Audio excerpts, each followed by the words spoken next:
예, 첫 번째 단계는 이제 아까 말씀드린 그 부모의 보살핌과 양육과 자기 그 내일을 위한 결정을 준비를 하는 기간이고, 그 다음에 2단계는 두 번째 단계는 이제 사회활동 성장하고 가정을 꾸리고 성장하고 활동해가는 그런 단계이고, 그 단계에서 이제 그 은퇴라는 시점을 맞으면서 세 번째 단계로 이렇게 나눠서 구성되어 생각합니다. 결혼이라는 전환점으로 시작하면 그 결혼을 하면서 이제 새로운 그 인생, 그러니까 각자 떨어져 살던 사람들이 하나의 그 배를 만들어서 진짜 신세계, 바다의 신세계 위에 띄우는 거고, 진수에서 띄우는 거고, 은퇴는 이 새로 만들어서 항해해왔던, 30년간 항해해왔던 그 배가 이제 항구에 정박해서 다시 재정비하고 재출항을 해야 되는 그런 단계로 보여집니다. 결혼과 은퇴의 차이점으로는 첫 번째 시기가 다르다는 것, 그리고 환경점은 한 4가지 정도로 봤는데요.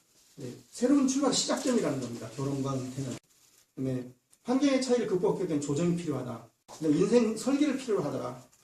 그리고 각자 역할을 재정립해야 할 필요가 있다. 그래서 이거 황혼이혼이라는 그 개념들이 좀 많아졌고요.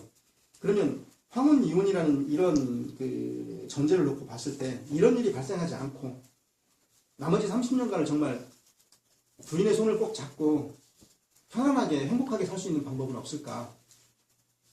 그런 문제를 생각해 봤을 때 금전적인 문제가 굉장히, 물론 아까 12.몇 %도 경제적인 이유로 이혼의 사유가 있지만 그게 전부는 아닌 것 같아요. 구조조정을 해야 된다고 생각합니다. 첫 번째가 구조조정입니다. 뭐가 구조조정인데? 내가 구조조정돼야 된다. 아, 이렇게 구조조정을 내가 해야 내가 사는데 나뿐만 아니라 내 가족들이 그 장기적으로 오랫동안 삶을 유지하고 평안하게 사는 의사결정 구조를 조정을 하는 거. 과거에 가부장적인 의사결정 구조가 대부분이었는데 그거 과감하게 버려서 나를 개발하라. 나 하고 싶었던 일 하라는 겁니다. 이제 그동안 뭐 시간이 없어서 정말 나 하고 싶었는데 못했다. 그거 하는데 단지 나만을 위해서는 하지 말고 부부가 함께 손잡고 할 수 있는 일을 찾아서 같이 할 수도 있으면 은퇴하는 시점에서 생활을 어떻게 조정하고 앞으로 어떻게 두 사람이 어느 방향으로 가고 이런 재설계가 꼭 필요하더라. 저는 그렇게 생각합니다. 한번 역할을 바꿔봐라. 그 다음에 이제 요리도 배우고 취미생활, 여가생활도 부부가 같이 할 수 있는 여가생활을 아까 말씀드렸듯이 반복되는 부분도 있지만 역할 분담이 이루어질 수 있도록, 그렇다면 부부가 행복하게 떠난 다음 그들의 삶을 존중해주고 우리는 조언하고 관찰자의 역할로 바꿔줘야 되기 때문에 그 자녀와의 관계와 역할을 재정립할, 소통을 하려면 가리고 감추고 있으면 소통이 안 돼. 소통이라는 게 있을 수 없습니다. 그냥 테이블 위에다가 내 모든 문제, 가족의 아내의 문제, 가족의 문제 다 내놓아야 된다는 겁니다.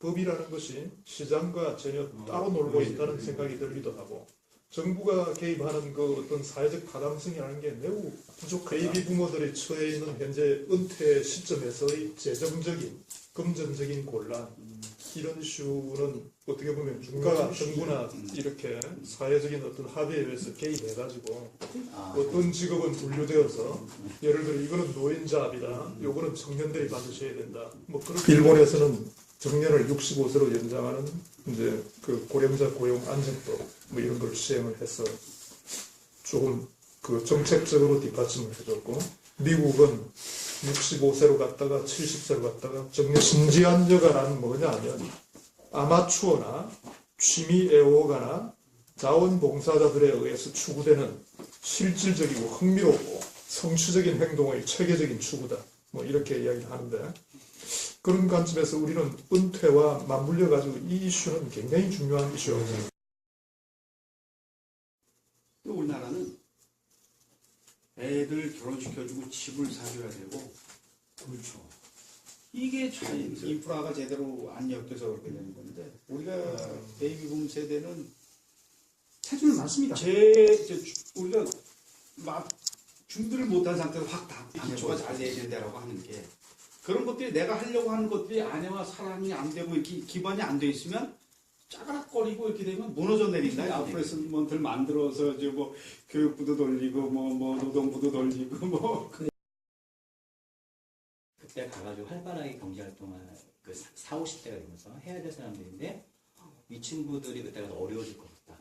그러면은 뭐 그 이후에 베이비 부모는 뭐 어떻게 보면 부양을 받는 사람 더 어려워서 틀어지면서 2050년은 한 40%가 노인이 될 텐데 정말 자산도 이렇게 디플레이션 되면서 뭐 요동치지 않을까 말이야. 좀 두려움이 막 유효 은퇴 연령과 공식 은퇴 연령과의 차이로 인해서 경제 활동을 해야 되는데 그게 11.5년인가 그렇더라고요.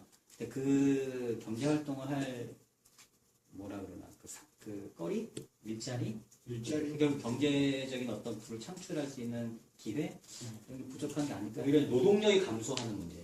그래가지고 사회적 바이터리티가 떨어지는 문제 이렇게 가장 개인의 어떤 그 부의 대물림 현상이라든지 그런 문제에 대해서 그 집안에서 이렇게 부모가 자식들을 이렇게 부조하는 그런 거에 대해서는 어느 정도 좀 필요하면 제한을 하는 것도 괜찮지 않을까. 교육 프로그램이 된다면 참여하는 사람들한테 정말 의외네 반전의 어떤 그런 것들 제공해주고 도움이 많이 될 것 생각이 들었어요.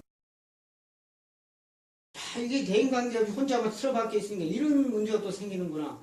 어느 정도의 다른 사람과의 관계도 상당히 중요하겠다 이런 생각을 사람은 물론이고 뭐 은퇴 후에 가서 재무설계는 어떻게 하고 뭐 어떻게 이런 얘기가 전혀 없다 보니까 깜깜하니까 참 황당하겠다 이런 생각이 들어요. 이익들이 좀 뭐 그런 방안 조금 나아지 고학력자에 대한 은퇴 후에 활용 방안 이런 것들이 너무 좀 위험하다. 후에 어떤 자기 완성이랄까. 자기 어떤 뭐 영성을 개발해서 세대를 좀 이렇게 하나로 보라고 젊은 사람들에게 뭔가 내던질 수 있는 이런 어떤 존경받는 오락할까 어떤 의미를 찾는 그런 과정이 제시되면은 아주 좀 더 좋지 않을까 이런 산책할 때도 같이 다니니까 이게 친구가 대단해요. 그러니까 쓸데없는 친구 필요하지 않는 친구가 다니게 되고 부인 친구처럼 그냥 그런 정치 얘기도 같이 공감하는 부분이 많기 때문에 나누면서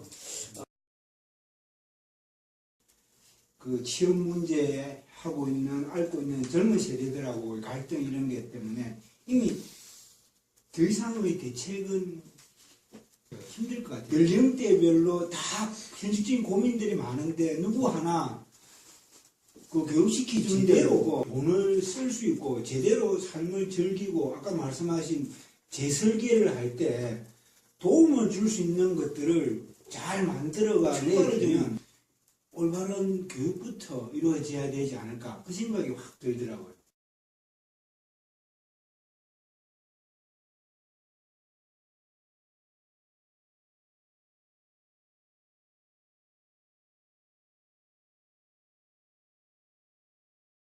그 은퇴를 통해서 다시 제2의 인생을 위해서 출발할 때는 과거에 그 앞만 보고 달려왔던 그런 시대가 아니고 이제는 옆도 보고 뭐 다른 사람도 생각하고 하는 미래의 여유를 가지려면 가정이 가장 안정이 돼야 되고 가정이 안정이 되려면 저는 제가 생각한 것처럼 이런 과정들이 이루어져야 된다.